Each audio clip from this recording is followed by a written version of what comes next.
Welcome to AB tutorial. మనకి ఆంధ్రప్రదేశ్ తెలంగాణ రాష్ట్రాలకు సంబంధించి ఏదైతే లైబ్రరీస్ ఉన్నాయో ఆ యొక్క గ్రంథాలయాలకు సంబంధించి ఒక అప్డేట్ రావడం జరిగింది ఈరోజు. అదేవిధంగా ఈ యొక్క వీడియోలో లేటెస్ట్ లైబ్రరీయన్ జాబ్స్ ఎక్కడ ఉన్నాయో వాటి గురించి కూడా ఈ యొక్క వీడియోలో మనం చూద్దాం. సో గ్రంథాలయాలను ఆధునీకరించాలి, ఓయూ ఆర్ట్స్ కాలేజ్ మాజీ ప్రిన్సిపాల్ అంటూ ఇక్కడ రావడం జరిగింది. ఇది తెలంగాణ రాష్ట్ర ప్రభుత్వానికి సంబంధించిన మన తెలంగాణ గ్రంథాలయాల పుస్తక పరిచయ యొక్క సభలో దీని గురించి మాట్లాడడం జరిగింది. ఈ యొక్క ప్రభుత్వ గ్రంథాలయాలను ఆధునిక అవసరాలకు అనుగుణంగా తీర్చిదిద్దాల్సిన అవసరం ఉందని ఓయూ ఆర్ట్స్ కాలేజ్ ప్రిన్సిపల్ అనేవాళ్ళు ఎక్స్ ప్రిన్సిపల్ ఇక్కడ అభిప్రాయపడడం జరిగింది. సో రవికుమార్ చేగోని రచించినటువంటి మన తెలంగాణ గ్రంథాలయాల పుస్తక పరిచయ సభలో ఈయన ప్రభుత్వ సిటీ కళాశాల తెలుగు శాఖ గ్రంథాలయ విభాగం సంయుక్తంగా ఆన్లైన్ వేదిక నిర్వహించాయి. సో కార్యక్రమంలో పాల్గొన్నటువంటి ఈయన మాట్లాడుతూ తెలంగాణ సాంస్కృతిక పునరుజ్జీవనోద్యమంలో గ్రంథాలయాలు విశిష్ట పాత్ర పోషించాయని వివరించారు. ఇక తెలంగాణ చరిత్రలో ప్రత్యేక పాత్ర పోషించిన ఈ యొక్క గ్రంథాలయాల సమాచారాన్ని పుస్తకంగా తీసుకొచ్చినటువంటి ఈ యొక్క రవికుమార్ గారిని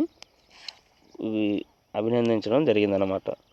సో ఈ యొక్క కార్యక్రమంలో ఈయన చీఫ్ గెస్ట్గా పాల్గొనడం జరిగింది. ఏదేమైనప్పటికీ ఈ యొక్క కంటెంట్ ఏంటంటే గ్రంథాలయాల వల్లనే విద్యా వ్యవస్థ మెరుగుపడుతుంది, ముందుకెళ్తుంది. ఈ యొక్క గ్రంథాలయాలు అవి స్వాతంత్ర పోరాట సమరంలో కూడా ప్రముఖ పాత్ర వహించాయని ఇక్కడ మనకి క్లియర్గా అర్థమవుతుంది. అదేవిధంగా ఆంధ్రప్రదేశ్ రాష్ట్రంలో కూడా చాలా గ్రంథాలయాలు ఉన్నాయి. పబ్లిక్ గ్రంథాలయాలు అనేవి, అదేవిధంగా సెంట్రల్ లైబ్రరీస్ అనేవి, పబ్లిక్ లైబ్రరీస్, స్కూల్ లైబ్రరీస్ ఉన్నవి, కాలేజ్ లైబ్రరీస్ ఉన్నవి. వీటన్నిటిలో కూడా వేకెన్సీస్ అనేవి చాలా ఎక్కువగా ఉండడం జరిగింది. గురుకులాలు కానివ్వండి, ఇవన్నీ తెలంగాణ కానివ్వండి, ఆంధ్రప్రదేశ్ రాష్ట్రానికి సంబంధించి తెలుగు రాష్ట్రాల్లో విపరీతంగా ఈ యొక్క వేకెన్సీస్ అనేవి వీటికి సంబంధించిన నోటిఫికేషన్ అనేది 15 years నుంచి ఎక్కడా కూడా దీనికి సంబంధించిన లేదనమాట. సో ఈ యొక్క కోర్సు చేసినటువంటి అభ్యర్థులు ఎవరైతే ఉన్నారో ఏళ్ల తరబడి దీనికోసం వెయిట్ చేస్తున్నారు. ఇక రీసెంట్గా ఆంధ్రప్రదేశ్ ప్రభుత్వం వీరిని ఏదో ఒక విధంగా ఫిల్ చేయాలనే ఉద్దేశంతో డిజిటల్ లైబ్రరీ అనే ఒక కార్యక్రమంతో ముందుకు వెళ్తుంది. దానికి సంబంధించి బిల్డింగ్స్ యొక్క నిర్మాణం ఈ ప్రజెంట్ అయితే స్టార్ట్ అయింది ఆంధ్రప్రదేశ్ రాష్ట్రంలో. సుమారు దీనికి సంబంధించి ఎన్ని పోస్టులు వదులుతారని మనకి క్లారిటీ లేదు. మొదటి దశలో 4,000కు పైగా అంటూ కూడా మనకి రావడం జరిగింది. ఒక్కొక్క బిల్డింగ్కి సుమారు 17 లక్షల దాకా వీరు ఖర్చు చేసి దాంట్లో ఎక్విప్మెంటు, అదేవిధంగా సిస్టమ్స్ అనేవి తీసుకురావడం, వైఫై కనెక్షన్ ఇవ్వడం, ప్రతి ఎలిజిబుల్, అదేవిధంగా న్యూస్ పేపర్స్ కానీ మ్యాగజైన్స్ ఇవన్నీ కూడా ఏర్పాటు చేసి ఇక లోకల్లో ఉన్నటువంటి ప్రతి గ్రామ పంచాయతీ పరిధిలోకి వీటిని తీసుకురావడం జరుగుతుంది, సచివాలయకు అనుబంధంగా అనమాట. సో వీటి ద్వారా చాలా వరకు ఫిల్ చేయాలనే ఒక భావనతో ఉంది. ఖచ్చితంగా ఇవి నెక్స్ట్ ఇయర్ మార్చి కల్లా కంప్లీట్ అవ్వాలని ఒక దృఢ సంకల్పంతో ఈ యొక్క గవర్నమెంట్ అనేది ముందుకెళ్తుంది. అదేవిధంగా తెలంగాణ రాష్ట్రంలో గురుకులాలకు సంబంధించి కూడా నోటిఫికేషన్ రిలీజ్ చేయాల్సి ఉంది.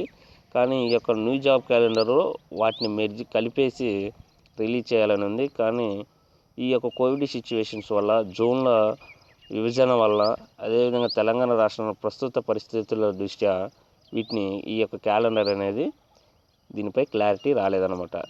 ఎప్పుడైతే ఈ క్యాలెండర్ గురించి మనకి క్లారిటీ వస్తుందో దాని గురించి ఆ యొక్క నోటిఫికేషన్లో మనకి ఈ యొక్క లైబ్రరీయన్ జాబ్స్ కూడా కంప్లీట్ డీటెయిల్స్ అనేది రావడం జరుగుతుంది. వచ్చిన వెంటనే మీకు ఇన్ఫర్మేషన్ అన్ని ఛానల్ కంటే ముందుగా ఈ యొక్క ఛానల్ ద్వారానే ఇవ్వబడుతుంది. సో ఇది ఆంధ్రప్రదేశ్ తెలంగాణ రాష్ట్రాలకు సంబంధించినటువంటి లైబ్రరీ యొక్క పరిస్థితి.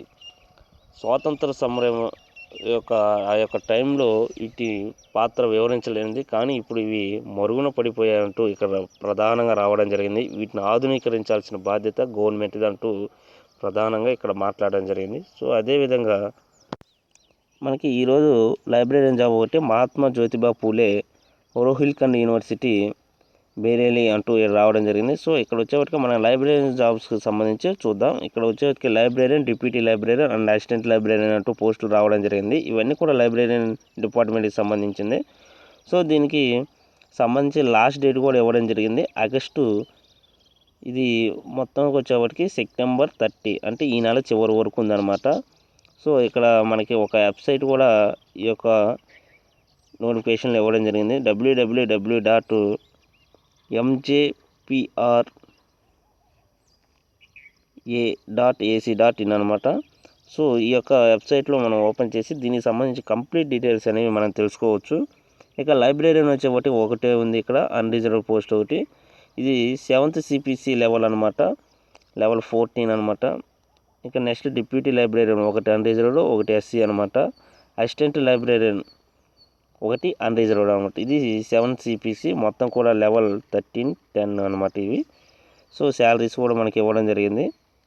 ఇవ్వండి దీనికి సంబంధించి. అదేవిధంగా SC ST OBCలు ఎవరైతే ఉంటారో వాళ్ళకి సంబంధించి రిజర్వేషన్స్ కూడా ఇక్కడ ఏజ్ రిలాక్సేషన్ ఉంటుందంటూ క్లియర్గా మెన్షన్ చేయడం జరిగింది. ఈ యొక్క బులెటిన్ 8 పాయింట్స్ అనేది మనకి ఇవ్వడం జరిగింది ఇన్స్ట్రక్షన్స్గా. మనం డౌన్లోడ్ చేసుకోవాలి. ఏ విధంగా అప్లికేషన్ ఫామ్ అంటూ కూడా క్లియర్గా ఇవ్వడం జరిగింది. అదేవిధంగా ఈ యొక్క ఉత్తరప్రదేశ్ గవర్నమెంట్ ఏదైతే ఉందో దాని యొక్క పరిధిలో ఈ యొక్క రిజర్వేషన్స్ అనేవి వర్తించబడుతాయి అంటూ కూడా క్లియర్గా మనకి ఇవ్వడం జరిగింది. అదర్ స్టేట్ వాళ్ళు అన్రిజర్వ్డ్గా భావిస్తారు. సో ఎగ్జామ్ ఫీజు కూడా ఇక్కడ ఇవ్వడం జరిగింది, 1500 రూపాయలు unreserved and OBC and EWS. So 1000 rupees for SC ST candidates అంటూ క్లియర్గా మెన్షన్ చేయడం జరిగింది. సో ఇవన్నీ ఈరోజు లైబ్రేరియన్ జాబ్కి సంబంధించి. అదేవిధంగా ఆంధ్రప్రదేశ్, తెలంగాణ తెలుగు రాష్ట్రాల్లో ఉన్నటువంటి లైబ్రేరియన్ యొక్క పరిస్థితికి సంబంధించి ఈ యొక్క వీడియోలో క్లియర్గా వివరించడం జరిగింది. ఇలాంటి మరిన్ని అప్డేట్స్ కోసం ఈ యొక్క ఛానల్ని లైక్ చేయండి, షేర్ చేయండి, సబ్స్క్రైబ్ చేయండి. Thank you.